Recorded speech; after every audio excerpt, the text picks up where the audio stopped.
Welcome to Small Business, Big Network, the podcast for small business owners who want big results from their networking.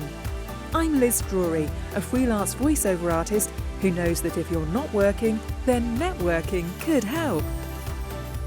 Amanda Whitehead is the owner of a health and wellness business called Purposefully Nourished. She says she's not a natural networker, but it's definitely been worthwhile persevering with. Thank you for being my podcast guest today, Amanda. Thank you for having me, Liz. It's lovely to be here. Now, you're a business owner in the health and wellbeing space, but have you always worked in that sector? What's your background? So my background is in the health and wellbeing sector. I've been in the industry for about 26 years now. It started with me going to college straight from school and studying beauty therapy, so doing facials and waxing and making people's nails look pretty, massage. But I've always had a real passion for health, gut health, mental health. And I found myself going down more of a journey of skincare and massage. So I specialised in this for quite a while. I was getting more and more people coming to me with anxiety, depression, lifestyle diseases. And at the same time, I was going through my own health issues. So I was trying to find things for myself and my daughters, and started realising the impact of environment as well as what we're eating. And so decided to do my health and nutrition coaching certificate and work with people on a much deeper level when I was doing their massages. Then COVID hit, and I don't particularly like the word, but we all had to pivot. And for me, that was working more just as a health and nutrition coach and really working with my clients for them to understand exactly how their bodies work, the importance of nourishing the inside, but also looking at that environment that they're in as well.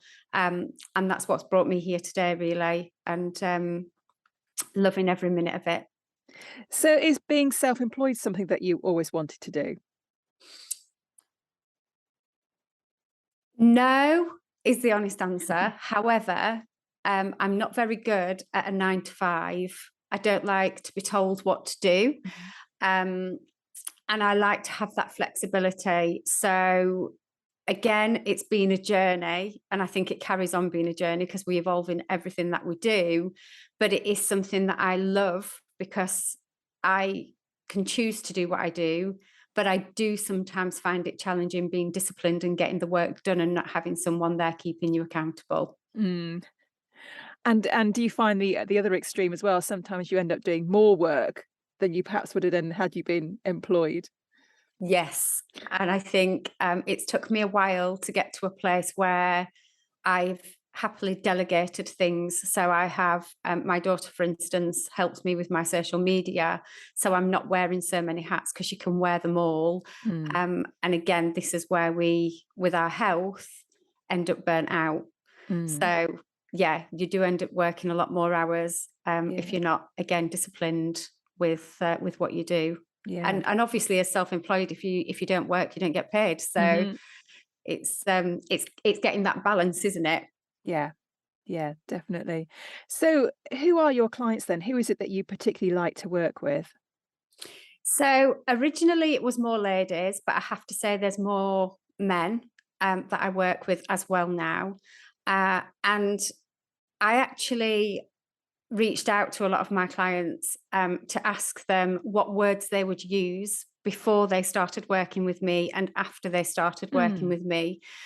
And the word stuck came a lot of the time. So really, I work with people that are feeling stuck. Most of my clients are struggling with digestive issues, skin issues, or anxiety and stress or depression. And they're just feeling like they lack energy. They're struggling to focus. So when I've worked with them, they have more energy. They feel heard, because a lot of them say that they feel stuck because they don't know where to go, that, people don't listen. So they feel heard and they really reconnect with themselves and who they truly are because they understand what's going on. And I think quite often in society now, we're all put into boxes, aren't we? If you've got a certain ailment, you should be doing this or you should be doing that. And for my clients, I love it when they get that light bulb that actually there's nobody else like them on this earth, because we're all very unique, and what works for us doesn't necessarily work for someone else. So taking that responsibility and finding what works for you, so they can then go and live life on their terms, understand how their bodies communicate with them, and then tweak as they go along. I call it seasons that we're in, regardless of whether it's business or whether it's health, but we're always evolving. So if we know what's going on, it's easier to tweak things rather than be lost and not really know where you're going. So how specifically do you help them? What kind of changes do you help them to make in their lives? So I look at what's going on. We look at what the root causes are of the symptoms that they're experiencing. And then usually it's tweaking their food choices, and sometimes tweaking how they start the day, how they end their day. It might be giving them alternatives. So some people might need to be gluten-free. So I give them alternatives to what they can have. So I don't like calorie counting. I don't believe in calorie counting. So we look more at how they're nourishing their body and asking the question of the food choices that they're making. How is it nourishing? And does it contain nutrients? But we also look at how they're thinking, how they're going through their day. And quite often we look at the wheel of life. I don't know if you've come across that. You may have, because it's used a lot in business, but it's basically something that looks at all areas, excuse me, of your life. And then I ask them to choose which one they want to focus on. Because if your health's not great and we focus on that, then other parts of your life actually improve. I had one guy who came to me a little while back. He was really stressed. His hair was falling out. He was constantly fatigued. And when we looked at what he was doing, he was drinking up to, I think it was 8 cups of tea a day. And he was having 3 teaspoons of sugar in those each day. He wasn't eating vegetables. He was working out a lot and he was getting exhausted. He wasn't eating vegetables because he was worried that that was going over his calorie intake. So what we did with him was he had his first cup of tea in the morning. He had the 3 teaspoons of sugar. But what I asked him to do was, after that, have the tea, but just have a teaspoon of honey. It's still sugar, but it's in a healthier form. And he actually said to me 3 weeks later that he couldn't actually face having tea with honey in it. But what he'd done was he would have the tea in a morning when he wasn't working, but the mornings that he was working, he told himself he didn't have time. So within 3 weeks, he'd gone from having 8 to 10 cups of tea a day to having 3 cups of tea a week. He'd brought in the vegetables, and he liked white rice. But what he started doing was bringing in more vegetables with the white rice, because white rice turns to sugar really quickly. And that meant that it was slower releasing. And within 3 weeks, he was seeing his energies go up, he was sleeping better, and his hair was growing back. And it was just literally little tiny tweaks. So when I'm working with clients, it's them understanding that they don't have to make massive, massive change. It's whatever is doable for them. And we take small steps towards what they want to achieve themselves. Yeah. No, obviously everyone that you work with is different, and you'll tailor your advice to them. But are there any simple tips that are useful for anyone to use? Yeah, so one of them is to stay super hydrated at all times, and just understand that things like squashes, coffee, and normal tea aren't going to help you be hydrated, because quite often the sugars will dehydrate you, the caffeine will. So having things like plain water, or water that's infused with fresh fruit or herbs, herbal teas, things like that will keep you well hydrated. And that helps with energy, it helps with mood, it helps with you having more focus and more clarity. Having lots of different fibre, so not in the form of bread or pasta or rice, but in the form of lots of fresh fruit and vegetables. And just trying to eat as many different coloured foods as you can, because then you're getting lots of different nutrients as well. But the different fibres from all of those foods will feed your bacteria in your gut, which is called your microbiome. And ideally, you should have a good variety of different ones. So the more fibres you're eating, the more variety you have, and the more you'll see that your body is more balanced. And again, you're sleeping better, your mood's better, you've got more energy. From an outside point of view, I'm a massive believer of breath work, because quite often we don't breathe properly. We shallow breathe because it's automatic. We don't have to think about it. So starting your day with, even if you don't do it, starting your day with 10 or 20 deep breaths a day, and maybe even doing that at night time as well, because in the morning you can use your breath to energize, and at night you can use it to relax and just calm, and give yourself time to just sit, because again, we're always doing, we're never just being. So just sitting and giving yourself some time out just to ask what's going on within. And that can help as well with just keeping you nice and grounded and calm. And it also, for me personally, helps me massively with gaining clarity on where I want to go and how I'm going to do that. So there's 4 there. I don't want to overload. But it is very much about doing both, because if you're in a stressful situation, for instance, you can be eating all the vegetables and fruits that you want, but your digestive system won't work properly. So by doing that breath work, or by taking that just 5 or 10 minutes out of your day to just sit and be, will help you stay relaxed, and that will help your digestive system work better. So you're absorbing the nutrients from your food better. Yeah, great tips. Now, I know that you're the General Governor for Mental Health in Lincolnshire. What does that role involve? So basically that role is me helping to get other people's voices across for how they would love to see mental health change. Or as a carer myself, with my daughter, I know that quite often you don't feel listened to.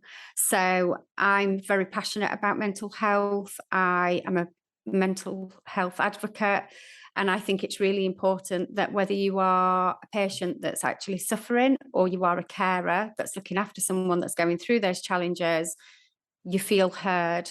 And for me, that's something that, as a governor sitting on that board, I have the ability to do, and help people be listened to, and hopefully make the changes that need to be made. Okay, so let's have a little chat now about networking. How do you use networking within your business? So networking within my business is, it's not really about selling, it's about building relationships, it's about meeting new people. And sometimes it's about meeting those people that you can collaborate with as well, because I think if we actually build a community of people that can do different things, that we can actually work alongside each other, then when you come across clients, there might be things that I can't help them with, but if I know someone that can, it's easier for them if we can refer. Yeah. And also, from another point of view, I know that I'm not everyone's cup of tea. So if I can't work with them for whatever reason, it's great to have other people that, again, you can refer to, because they might get on with them better, or there might be something that they can really hone in and help them. So for me, from a networking point of view, it's about building those relationships, creating that community, and working together to help each other out. And I think, especially these last 2 or 3 years, networking has actually been really important, not just from a business point of view, but actually from a personal point of view, because I think if you've got a good network, you can support each other in all things as well. Yeah, absolutely. So where do you go to network? So I network online quite a bit. I'm getting back in to the in-person ones. But life for me at the minute is really full on, caring for my mum, supporting my daughter. So I've kind of fell off the wagon, but usually I'll go to Lincoln Business Club. I've done 4N networking in the past. I'm not quite sure if that's actually still around now. And I also do networking in person with different co-production groups that are around mental health, with different people that are in different areas, so social prescribers, for instance. And then online, the beauty of that is that there's people all around the world, because they quite often will be. So that's quite nice, because you meet other people and you also find out what's going on in their worlds as well, and where they are. So I try and blend online and in person wherever I can now, really. Yeah. 4N is still going. A lot of it's online now. I'm not sure if there's in-person meetings in our area or not, but I know there are in some parts of the country rather. So what difference do you think that networking makes to your business? I think for me, networking for my business, it helps me because you have people that are also self-employed. And from a self-employment point of view, they relate to the challenges that you might be going through. And again, like I say, I'm a one-man band, so to speak, at the minute. So it's great to just have that support and feel like you've got other people that get you, if that makes sense. Yes. So I think, it's important for me, networking, and I love to meet people. I love to have the conversations. I love to sit and listen, but I love to serve wherever I can as well. And like I said before, that's not necessarily in just what I do. It might be that I'm relating to what they're going through, and we can give each other tips of how we got through it, or give each other ideas of what you can do to grow, or reach out to different people so you can expand, and just have that community that has your back, I think. Yeah. And do you think that networking is something that comes naturally to you? No. I think I'm better than I was. I remember going to my first networking. I think it was a few years back now.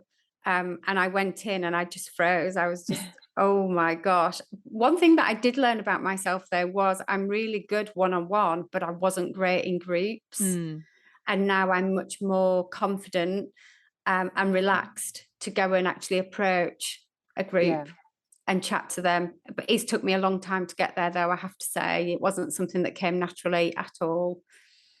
But you feel it's been worth persevering with it? Oh, yeah, absolutely.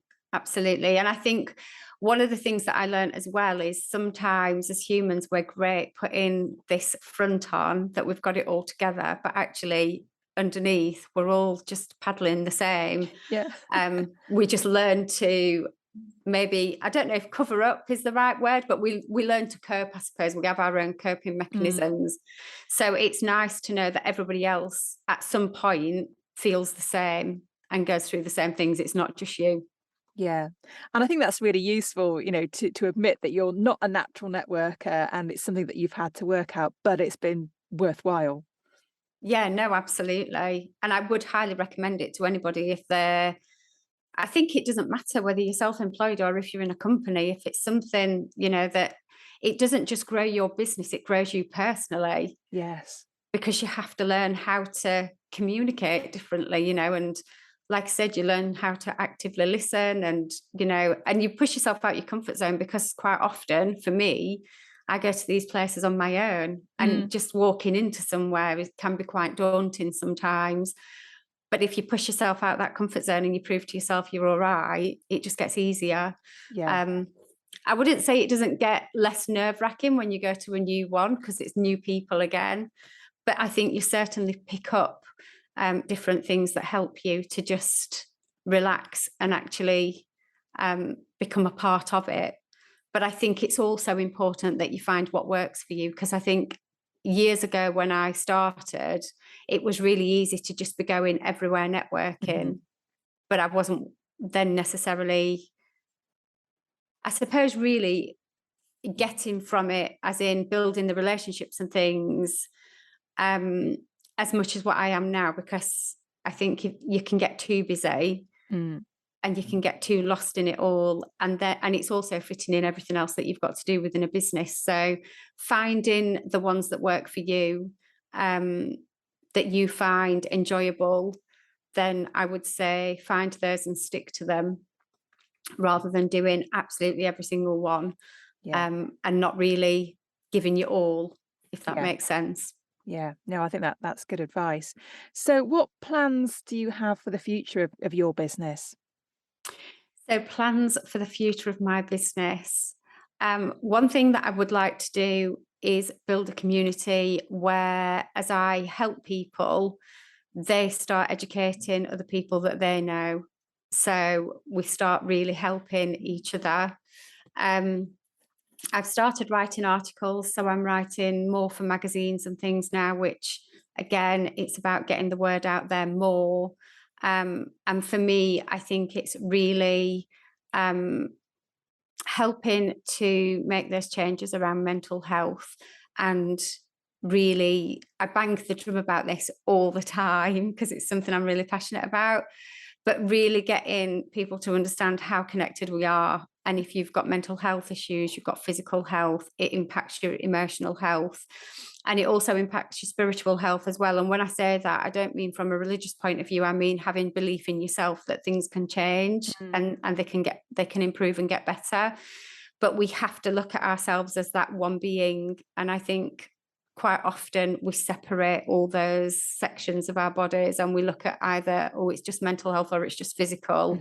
And if we can start looking at it from a functional medical point of view, I guess, of actually treating the whole being, we'll see so much change and so many improved lives. Yeah. So finally then, Amanda, if people want to connect with you, what's the best place to find you?